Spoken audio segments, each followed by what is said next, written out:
I'm Al McFarlane. Welcome to Conversations with Al McFarlane. Glad to be here and glad to have you along. Like everybody else, I'm decompressing about the hectic political scene we've just come through, but we know that more lies ahead, and I'm glad to have a chance to talk with some of the candidates to get their views on winning and or losing. From my point of view, there were no losers. I think the community won in a big way because of a lot of great voices, great ideas, great initiatives came forward, some of which advanced and met their expectations, some of which did not.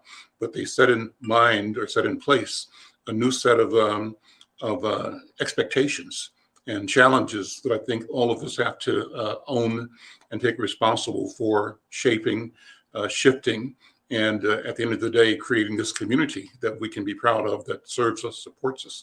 Well, I'm pleased to see my friend, I call him my brother, Michael Rainville. Michael, congratulations on your success over in the Third Ward. And to see my friend Alicia Gibson didn't achieve her target of election, but I'm telling you, changed the narrative by creating an expectation.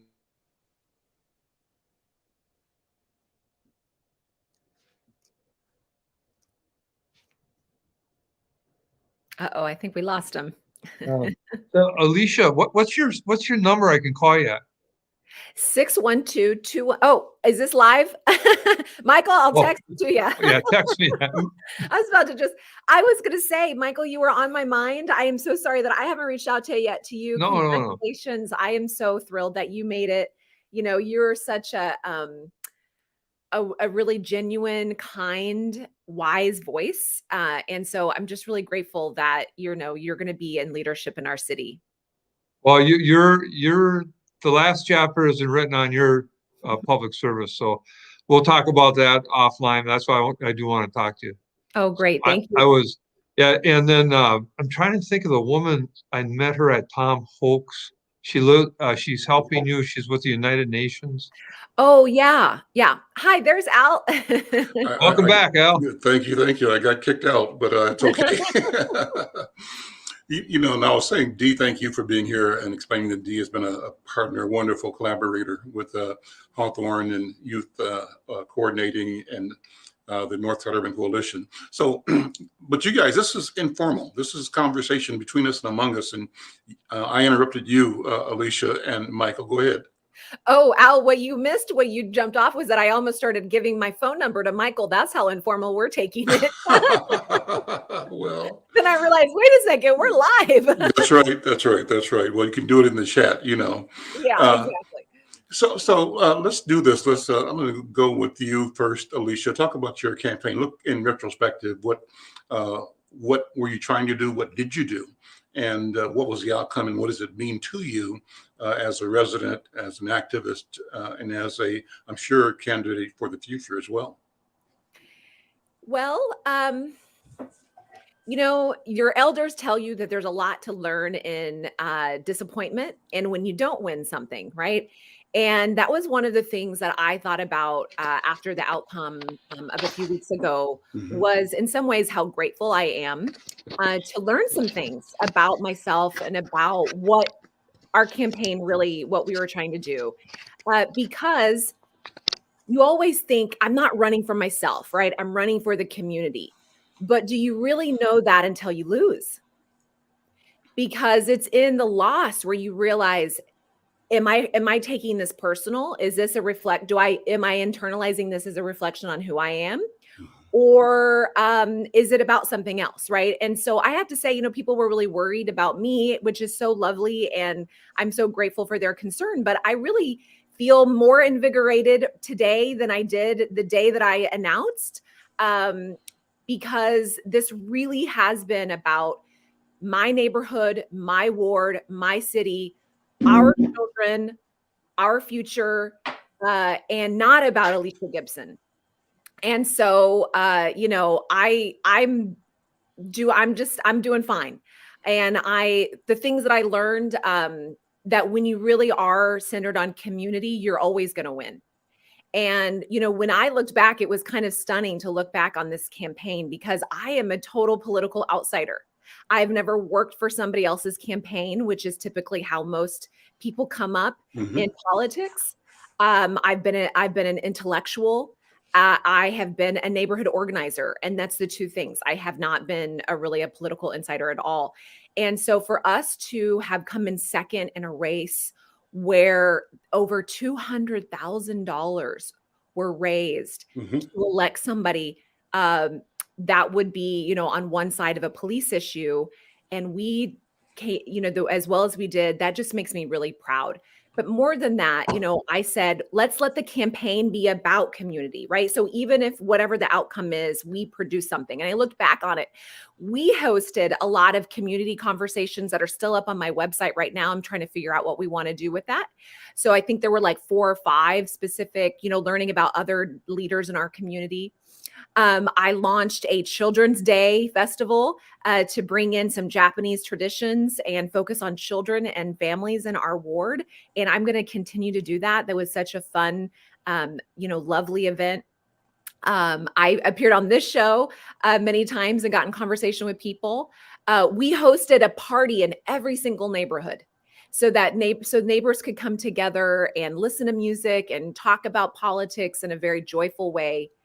And we created this really amazing quilt at the Our Streets where mostly children got together to show what makes them happy in their neighborhood. And so we have a community art project that, that continues after this campaign is done too.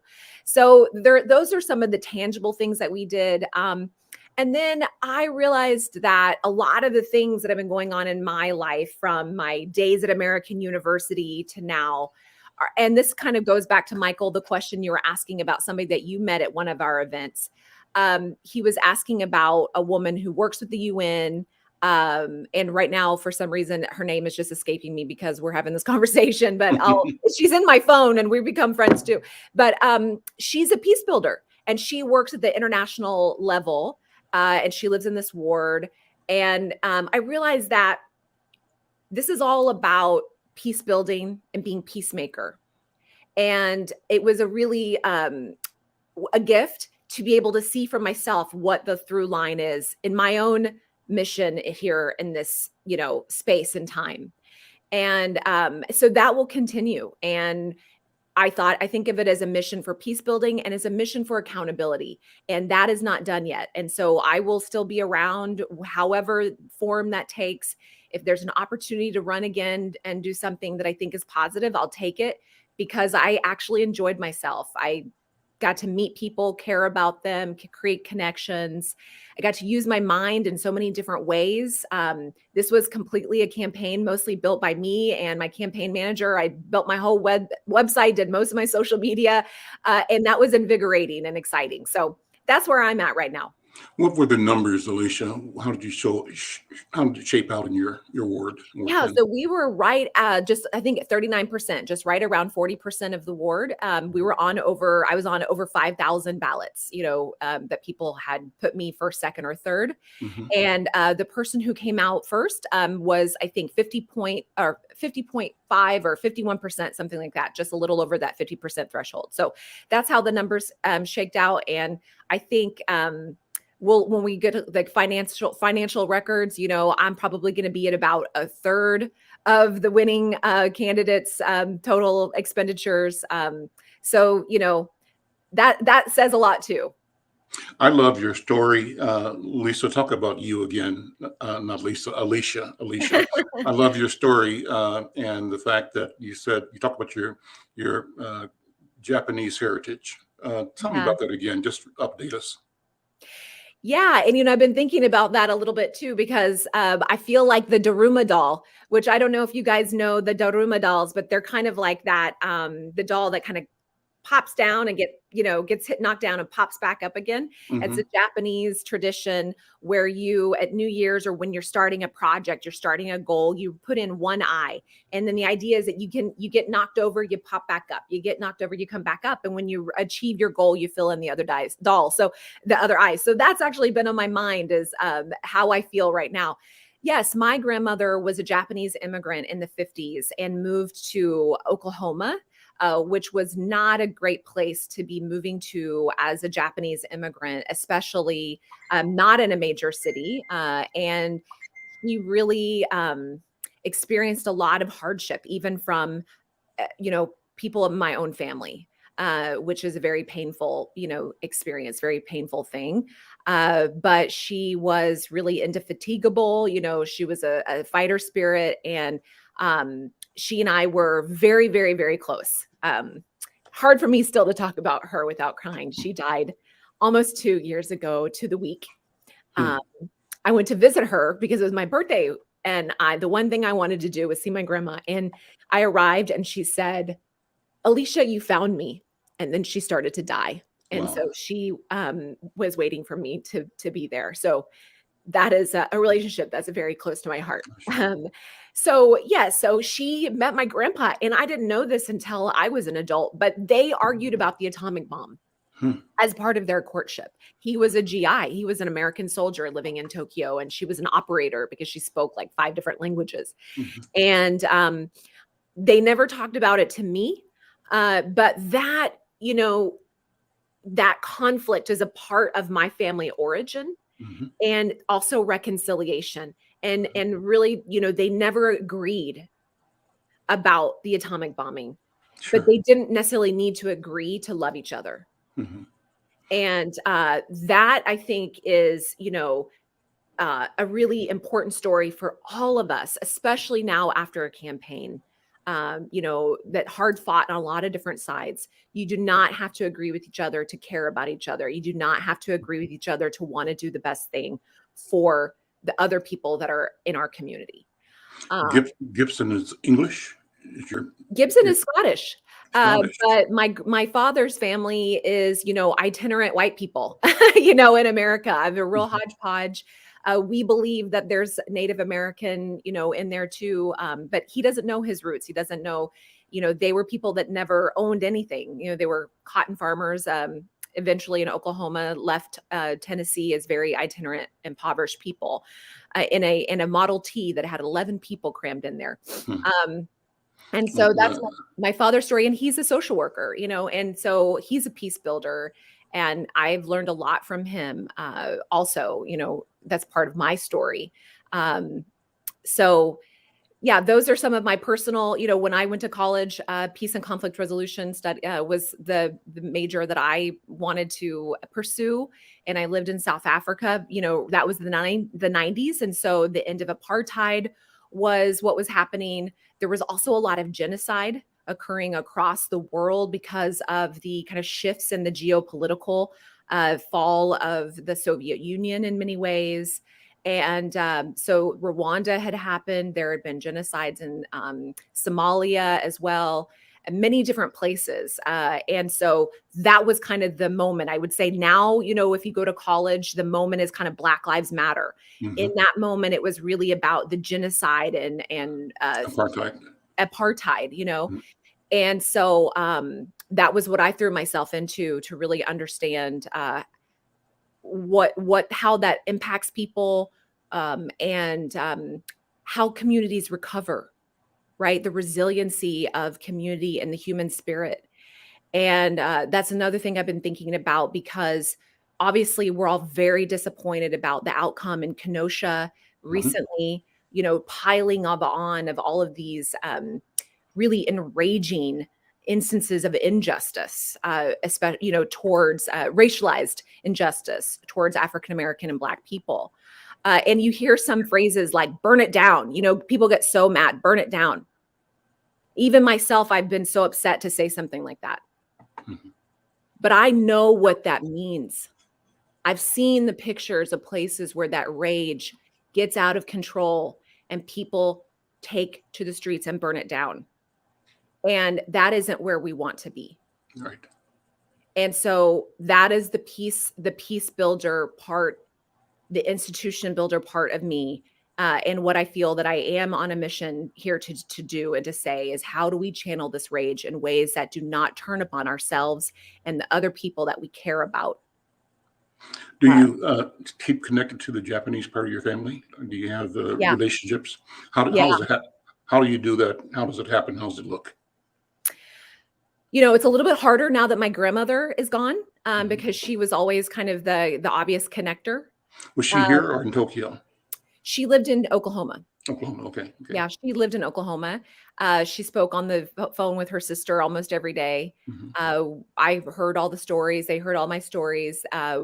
About 2 years ago, her sister, who was she's the last remaining of her siblings, came with her whole family, and so her grandsons also came, and we had a big reunion. I followed them on Instagram. They're both cello players. One of them is becoming a very famous cello player. He was born with a lot of deformities and has a permanent trach. But when he plays his cello, nobody is looking at him. They're just hearing at the beauty that he can make. Wow. And so he sometimes plays, and he lives in New York City. He is going to school at Juilliard, and he plays in the subways. And to really change people's perception about disability and Mhm. about the face, because he's a very has had a lot of surgeries to his jaws Sure. and his face and Sure. things. We've now send emails. We stay in touch on social media. They were supporters of my campaign.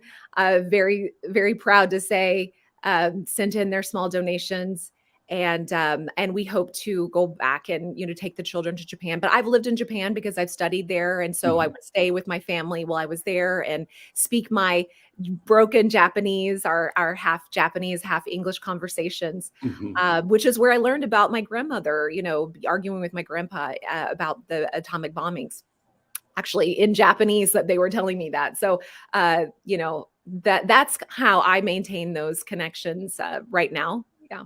Awesome. Thank you for sharing all of that. Michael Rainville, how you doing now?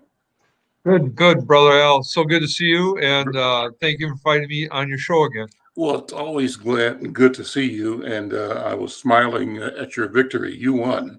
And congratulations, kudos. And I kind of watched how you navigated with a certain swagger and a certain confidence and a certain daring. I think challenging the norm, the status quo, but not abandoning anybody, but bringing everybody. That's kind of how I look at what you did and what you're doing. Does that make sense to you? Am I saying it Well, properly? you're you're saying it better than I ever could, but I agree 100%. This campaign was about uh, taking a humble person, which I am, and supporting him, and so many people putting their arms around me and doing whatever they could to help bring some change into this ward and the city. This morning I started my day I was over at the New Beginnings Church over on the south side with Pastor Ian Hmm. to meet with his Unity Hmm. committee and just introduce myself and let them see my face and say that I believe in what they're doing and I want to help. And that's why, Alicia, I do want to have a breakfast or lunch with you so I can involve you in your ideas. You're a very brilliant woman, a brilliant person, and I want to make sure that your talents go forth in this community as we heal. Thank you, Michael. Yeah, and the Unity community is such a crucial part of that. I was at a meeting last week with them too, and hopefully there's going to be a way for me to be helpful and of service. And in speaking with Pastor Ian this morning, I was so delighted to learn of how many youth are involved in that Hmm. decision making. And he basically explained that the the elders are there to give advice and guide us, but to pass it on to the youth as we understand our new way of public safety. It's the youth who are going to take the lead and then impress upon them that they're going to reach out to the youth when they get a little bit older. But what a great way to do it. Mhm. They've got a group called the Young People's Task Force. I can tell you that my company, McFarlane Media, is supporting the Unity Community Mediation Team with social media and website development. We're supporting the Young People's Task Force with social media and website development, and we're also supporting the Al Flowers organization, um, uh, community. I'm having a blank on the formal name. He might be on the call in a few minutes, but all together, a collection of people that are moving without fear and in confidence and in belief that their voices, that our voices, that every voice matters, and that we owe it to each other, to ourselves, and to the future to speak our truth and to be present. One of the things that I really enjoyed about learning from and promoting the Young People's Task Force is that they said, you know, there's just been this disconnect between the Black community and the Police Federation. There's a perception that the Federation itself existed as a shadow police department, that power resided in the Federation even more than it did reside in the office of the chief of police or even in the mayor, that somehow back in the days of Sergeant Delmonico and others who ran the Federation, that these guys were the shadow bosses, that they really called the shots. And no matter what the law said, and no matter what the elected said, when the rubber hit the road, if the union didn't like it, it wouldn't happen. And that was a perception they may have cultivated. Maybe they believed it, maybe they earned it, maybe they didn't, but it existed. And it certainly existed in the mind and in the social experience of Black people. And so for these young people to say, where is that? Where's it come from? And what does it really mean? We want to meet with the leaders of the union. And that hadn't been the practice in the past. And so I give them kudos for saying, you know what, let's get to the root of this. Let's go and talk to the head of the union and talk to the chief and talk to the mayor and the electeds and listen to what they say and why they're doing what they do, but also tell them how it looks to us, how it feels to us, and what we think we want and we deserve as residents and as the future of our community. So you are right on in talking about building and bridging that connection with the young people in this forum they've created to do that. Michael, how did it feel election night? What did you feel going into it? What were your thoughts? And what were your numbers? So I ended up, so I did not win on the first round, but when the second round votes were collected, I had won by 1,600 votes. So I had over 6,000 people vote for me. So it was good. It was a very good margin. But that day I woke up and I played a lot of ball when I was younger. And you always get that apprehensive, that nervousness, you know, getting married, asking my wife to marry me. I was so nervous. But nothing was like waking up at 4 a.m. on election day. And I didn't know. I know I had worked hard. I knew I had a lot of good people supporting me. I knew there was a shift in thinking in this city, that there's a desire for change, to do it the right way, to make amends for being the place that murdered George Floyd. But you never know until the votes come in. And then that night, there was one precinct in particular that there were so many people standing in line, they did not actually give the vote totals till about 9:30. Mm-hmm. And when that precinct came in, then I knew I had won. So I was a very scared in a good way, because I just didn't know, but I knew I had good people backing me up, Al. Describe the ward boundaries. What's Third Ward consist of? Yeah, Third Ward is a very dynamic ward. On the west side, or the downtown side, as I call it, it goes from Plymouth Avenue down to 35W Bridge. And then from the river inland to roughly 7th Street, over in the North Loop, it dips to 4th Street. So it takes in, you know, the Guthrie, US Bank Stadium, the Target Center, Target Field, so much of downtown and the housing. Then over here in Northeast, where I grew up, it's from Lowry Avenue down through Dinkytown.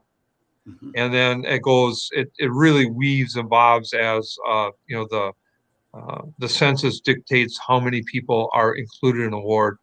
The last census, there was about 33,000 people lived here. Or I should say the census before last, there was 33,000. Currently, there's about 44,500. Mm-hmm. So tremendous growth along both sides of the river. When you talk about density, this is ground zero for density in Minneapolis.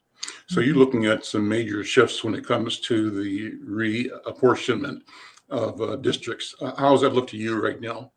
Well, there's one plan's been offered by the committee. So there's an advisory committee that recommends changes to the charter commission, who has the final say. And then there's another plan that's gone forward. They wanted to split up part of downtown and put it into the 6th ward. And my understanding is the Somali community is not in favor of that, because in essence it would dilute their majority. There's some federal rule, I'm not sure about it, but that 6th ward was created to give people of color a good shot of having representation by someone who looks by them. What do you think it means for the city to have the majority of the council members be people of color? Never happened before in Minneapolis or in Twin Cities. How does that sound to you? It sounds Michael? Great. It sounds great. And not only is it the BIPOC community in the majority, but women are a majority. So we're going to you're going to hear me say healing till I pass out, till the day I die, because that's why I ran, was to help heal the city. And I feel that I have my own skills in doing that, but I do not have the skills that the BIPOC community has. I do not have the skills that women have. I will add to that and support that, but it's their turn to lead and to help us heal. It's very, very exciting for me. Did we get results in Ward 2 yet? Does anybody know the recount? I know a little bit. Their user picked up about 6 or 7 votes on the recount on Friday, and the recounting again today. So it's as close can be. It was 19 votes, right? Right. So now it's down to 12, maybe 11. Wow. Amazing. Amazing. Mhm. I see Al Flowers is on the edge here. Al, we're just talking to the 2 candidates, Alicia Gibson, who was not successful at her bid, but with Michael Rainville, who was successful. And the question I asked them, Al, was just how it felt and what they went through and sort of where they see it going. We, before you got on, we're talking about the fact that Michael had been meeting this morning with Reverend Bethel. I don't know if you were at the meeting or not, but with Reverend Bethel over at New Bethlehem, right, for the Unity community. And I mentioned to them that I'm working with you and the Unity community to develop their website and their social media platform, working with you and the Young People's Task Force to develop their website and their social media presence, and also working with your own organization to do the same. And I was saying just how important and critical the work is of both Unity community and particularly of the Young People's Task Force, because they, in my view, are principled and fearless, willing to walk past assumptions and the images that were built up. I mean, I said that there's a sense in the Black community, Al, that the police union, the Federation, was calling the shots more so than the chief and more so than the mayor. That back in the days of Delmonico and after that, there was this kind of braggadocio attitude where cops could just say, sort of thumb their nose at the leadership and always protect even rogue cops with rogue actions. Well, clearly that day has passed and has changed. And one of the things that I love about what you and the Young People's Task Force are doing is that these young people are saying, you know what, that may be the image, deserved or undeserved, it's irrelevant, that we have to talk directly, talk clearly, and face to face. And that's what the Young People's Task Force has done. And I believe they owe a lot of that to what you've done and not being over impressed by the trappings of power that people bring, and they expect you to bow before, because you always operate with the attitude that every human being is just that, a human being, no more, no less. Al Flowers, what do you think? How you doing, brother? I'm doing great. Thanks, Al, for letting me be a part of it. And then first, let me congratulate Councilmember-elect Rainville. I wasn't on the call this morning. I had a different meeting. I got on a little later after he was there. But I want to send my congratulations to him. I know we can try to make this city better with you. So It was a good thing. And also to Alicia Gibson, who was at the meeting the week before at the Unity and Community. So we reached out, and she gonna be a part of the communication team I'm on with mediation. So we're moving in those manners right there. And let me say that what happened, what we're trying to do with the young people is put them in the forefront, because it's their future involved with these decisions we make. But we got a lot of elders there that that can help guide them there, and that's what the majority of the elders are trying to do when the young people are working on talk about working on a community center in our community. They've reached out to that federation, which is going to be a big part of how we change things in our community. And the one thing we got to do, particularly from ADOS, or African American point of view, we got to get our community to be involved in the process of, because we're going to get new officers in this city, but if we don't participate and be a part of it, we'll get the same thing. So I'm excited about what those young people had did from when George Floyd died up to now. They put their time in to try to make this change, and they took some hits. They took some hits for saying vote no, as we did. Anybody that said vote no, particularly if you are ADOS person, African American, they said we were crazy. Why wouldn't we just change it up? And they didn't understand. We said we want police reform, but we want it in the right way. And the other side was just trying to jam some down our throat, a political agenda down our throat, which I don't think they're through with. Al, we just taking a break. You got some council members already coming out with their socialist agenda. They and sometimes it fits, sometimes it don't. So I think our work is just the beginning. The mayor got more power. What does that mean for us in our community? How do we support the city council that's been elected? So I'm excited, but I'm also not being naive that we won the vote. And it was 56-44. So 44% of people were saying we needed to change it and get a Department of Public Safety. So when we're meeting, when the mayor puts his task force and committees together, we got to be there, and we got to make sure that we push for police reform. And one of the nerd things on me right now is, what is our chief gonna do? We got to wait and see what Chief Arredondo is going to do, because that could have a devastating impact on what Councilmember-elect Rainville and them do, because we got to have somebody that can relate to our community if Chief Arredondo does not stay, which I hope that don't happen. Were you at the meeting Thursday at Zion? No, I wasn't able to make that.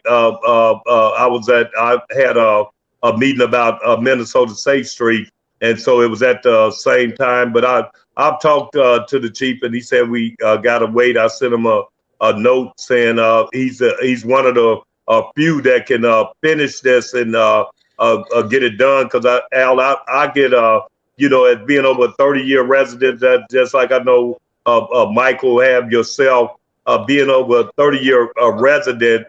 When you hear people saying we ain't gonna get the city back, we won't get the city back. That's a hard thing to hear. So I'm just we're gonna continue to do what we doing. And like you said, Al, you have put the website together for the young people. You put the websites and things together for the mediation team, and also Safe Street, which is important to us, so we can communicate our message. This election put people that did never think they'll be on the same side, but it did. So that was healing right there for everybody to get together and say vote no, even though we, a lot of my friends was on a vote yes side. So that's where I'm at with this conversation. Al, here's what I'm saying to people. You mentioned it, the numbers are that tight. And so I don't think there was a loser. I think there's an argument that's going to go forward. And I think that's a good thing. I think that the people that wanted a radical change, if they believed in their heart, whether I or you agree with them or not, they should pursue their passion, their vision, their understanding, and argue as aggressively as they can. But that argument forces us, Al, who I'm saying that I voted no on question 2. So right. Those of us who took that posture, we have to be both sensitive, aware, and prepared to articulate, to say what it is we are looking for in reform and in accountability, not only of what exists now, but as we co-author a future that really serves all of us. But I think that the energy that they bring is not misplaced energy. It's energy that will benefit me and you and others because it makes us all sharper. That's what I think. Go ahead, Alicia. Oh, I was just going to say, as somebody who was running and lives in one of the fire hose for yes precincts and areas, I wanted to both confirm a lot of what you're saying. People who voted yes had some really principled reasons for doing that. I think that they were misguided in large sense because they didn't really, there was a lot of confusing things being said about what would be possible with or without this Department of Public Safety. But I think that a lot of the value behind it is actually united. I mean, that's why I like the unity community as that tagline. And so I think I wanted to kind of bring back that strand of how, Mr. McFarlane, you're working with Unity Community and with Mr. Flowers to, amplify this message or to explain this message. And I do think that if the vote had happened today, now knowing how a lot of the majority Black areas of the city voted, that this would be a much wider margin. First of all, I do want to say that because I think that there were a lot of really well-intentioned people who were very confused about what Black people in the city wanted and what would be best for Black people in the city. And there is not enough media coverage of voices outside of Black media. Voices that represent kind of a more diverse view.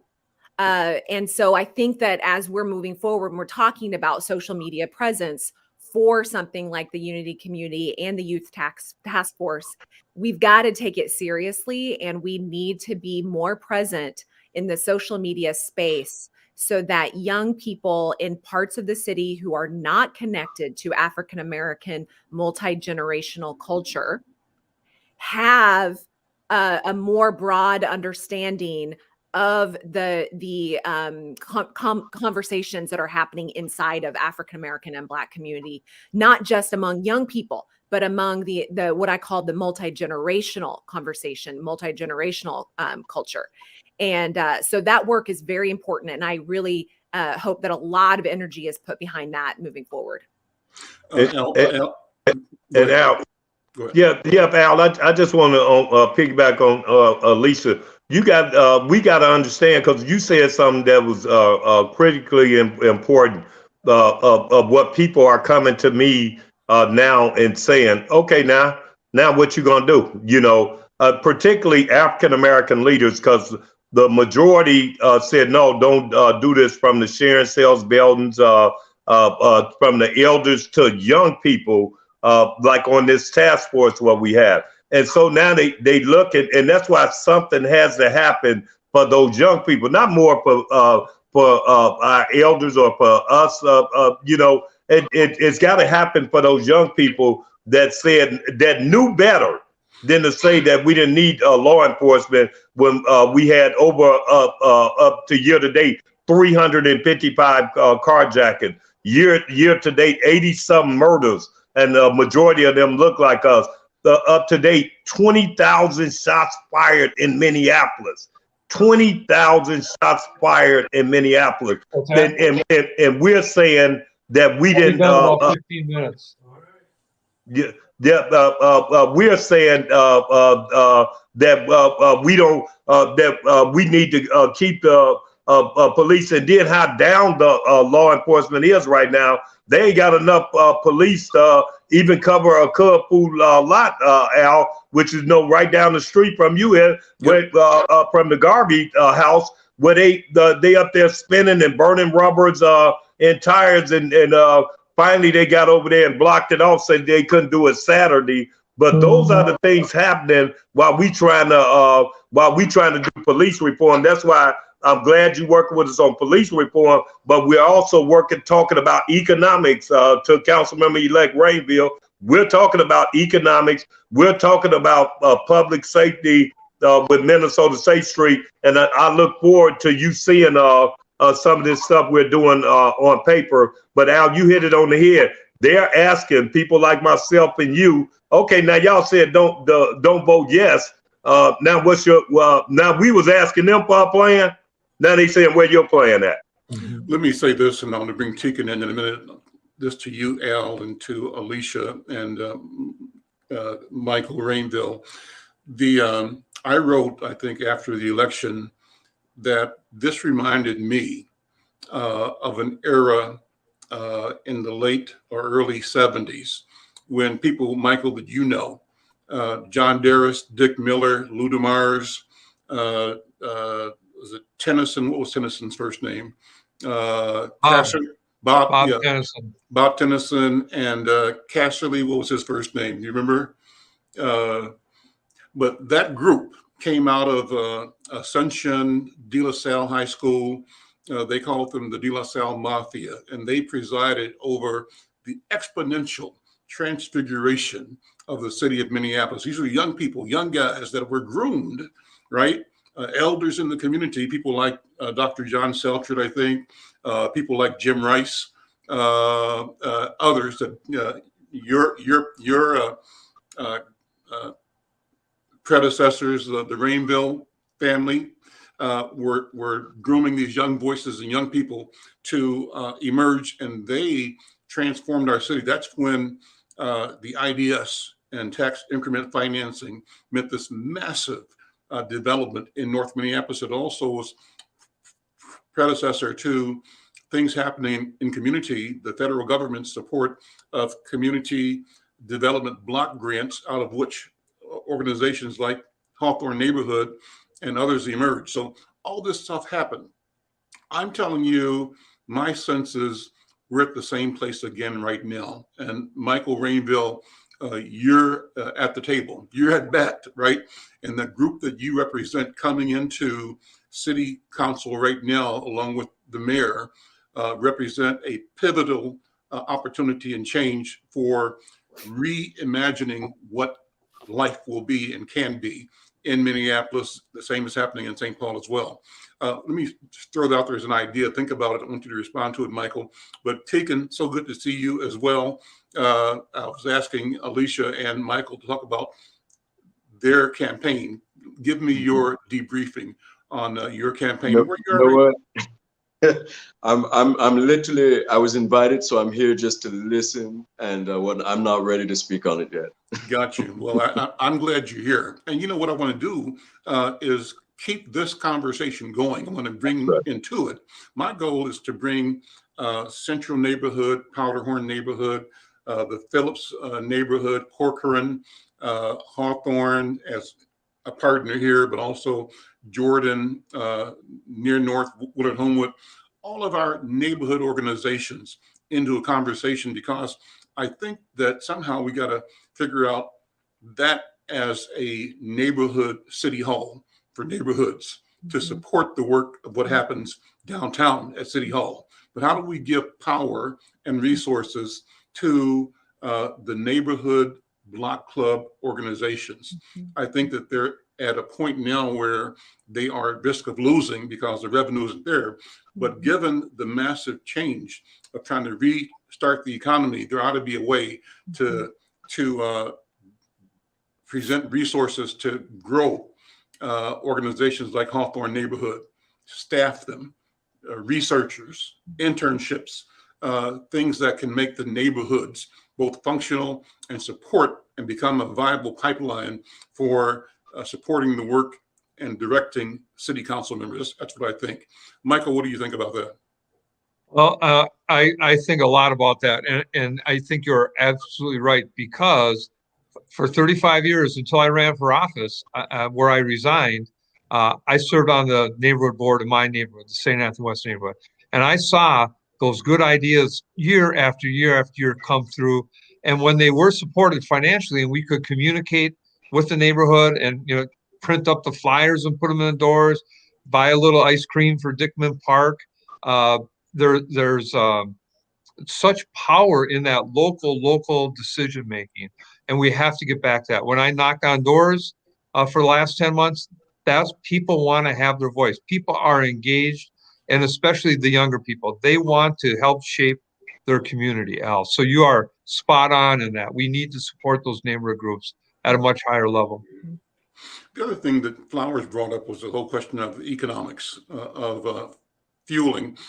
Flowers has heard me say it. I've heard him quoting me, but my argument has always been that Black people get the misery, white people get the money. And my critique, my criticism is that too often white people see the advantage of our people, Black people, BIPOC people being poor. And it makes as much sense to keep that poverty corralled into North Minneapolis, into this, maybe to the Phillips neighborhood, to the West Bank now. Keep it kind of controlled. You open the valve, let some steam off, you close it up again, but you power your economy by the steam that you control being let off. See, they get the money, we get the misery. Go ahead, Tekken. Mr. McFarlane, I mean, you hit it on the head. The neighborhoods that you listed off are not the ones. It's Kenwood, Isles, Dean, Bryn Mawr.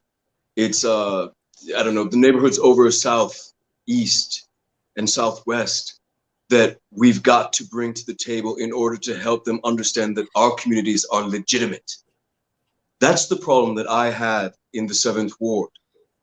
Is I was unable to pop the bubble of Northern white supremacy and Judeo-Christian complicity. I was unable to do that. I knew I was going to, I knew that it was going to be, that I was almost a non-starter. Of course, when the numbers fell, it was shocking to me. And I'll discuss that with you and others at a later date and community.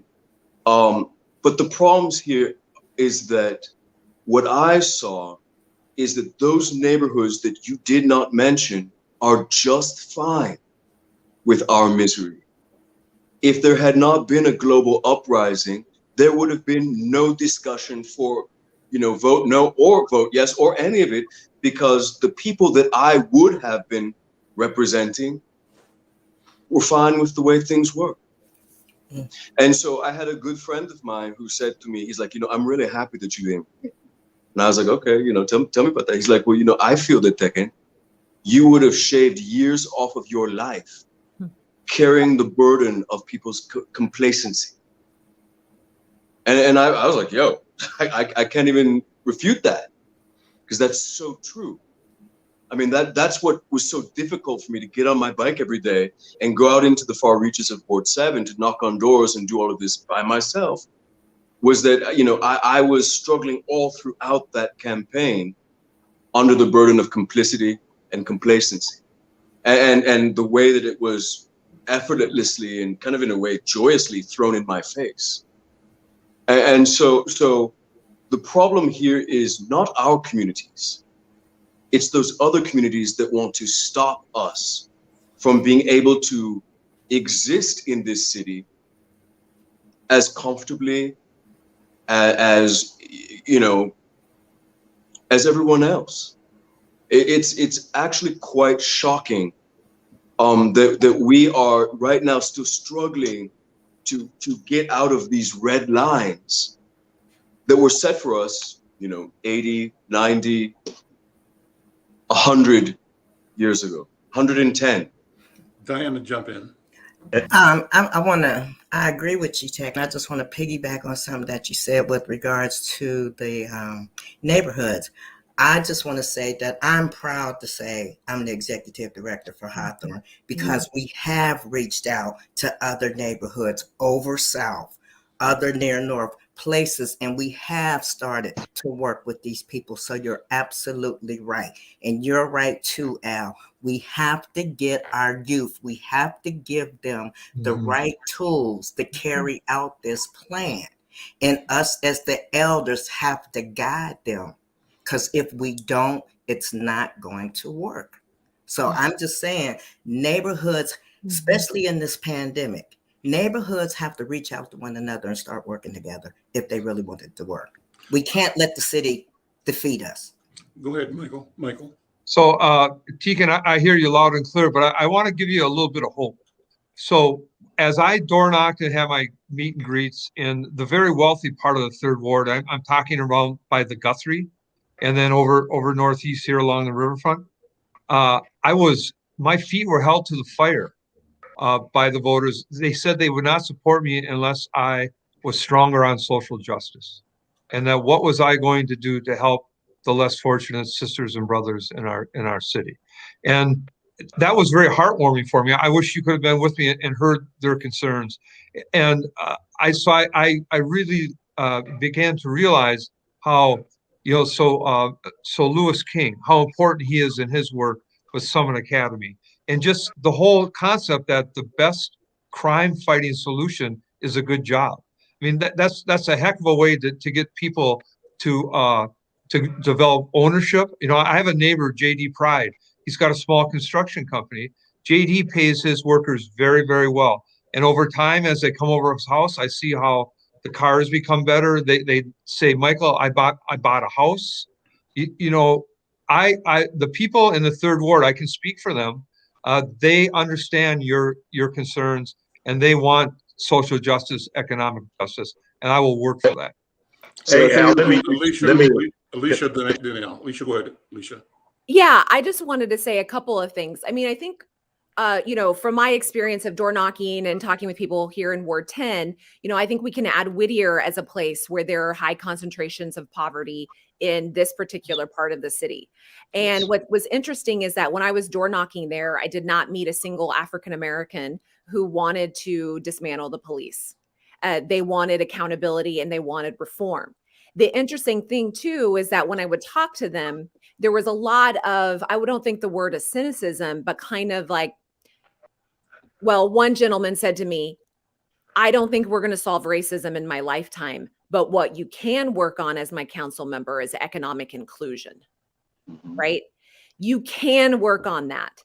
And that is, there's a list of things that I talked about during this campaign that I'm going to do, whether I'm a council member or not, that I'm going to keep working on. And I have some big ideas on that. But one of those is doing the job, making the job fair happen in the community, bringing the jobs to the people, because we have, generations of people who have been left out of wealth building that really don't even know how to begin on that. And we need to go to them instead of expecting for people to go online and figure it out for themselves. But the other thing that I want to point out from the conversation happening here in Ward 10 is that when Black people do make it out of poverty, then for many progressive people, they become suspect. Because, they don't want. Absolutely. Right? They don't want to hear that. Did I just hit on a truth too hard, Tekken? I mean, this is a conversation we need to take to the DFL. You know what I mean? That whole diversity and inclusion statement is as long as you follow their rules, talk what they want, and say what they want you to do. F that. These people are absolutely insidious. Absolutely insidious. So you hit it right on the head. Yeah. So that is another thing that we've got to be, I'm glad that you like that truth talk, that we've got to be, cognizant of as well. That Well, just because that when people make it out of poverty doesn't mean that they're no longer Black, that they're no longer African American, and that they're not speaking for a real lived experience here in this city and in this country. jump in, Flores. But and Al, just a lot that was said there. One of the biggest gimmicks they did was the vote yes, vote no, and put us in the position as African Americans to have to fight for, which one you want, which one is good, which one is better. And and I say to Michael Rainville, it's a bunch of jobs out there. So that line of the best social service program is a job that came from Ronald Reagan when he was kicking poor people off welfare in the 80s. So you got, so I look at those lines like that. I said the best crime fighting strategy, the best public safety strategy is to have people working. That's what I said. Not social crime. And then that and that depends on how much you're making money doing the crime. So it's a whole thing there where they might be making more on that street corner than they can to make their living, and we got to deal with that within our community, within all communities. But our thing has got to be about the economic justice. We have to have economic justice, and we got to have it now. So while we was fighting all this time about the police, somebody, I think Alicia was talking about the progressive were telling us you don't need the police, they ain't no good. But then when you talk to those same progressive about reparations or how we was in the 400 years of oppression by the police, 400 years of economic oppression, particularly for African Americans, that when we came out of slavery, we are still the only people that have not been gave they just due on reparation. So what we trying to do now is while we waiting on the figure, because sooner or later America and Minnesota will say no, they are right and give us an economic chance. That's what it ain't. The deter crime is giving us an economic chance and letting us develop. We don't have Black business. We African Americans are last in housing, education.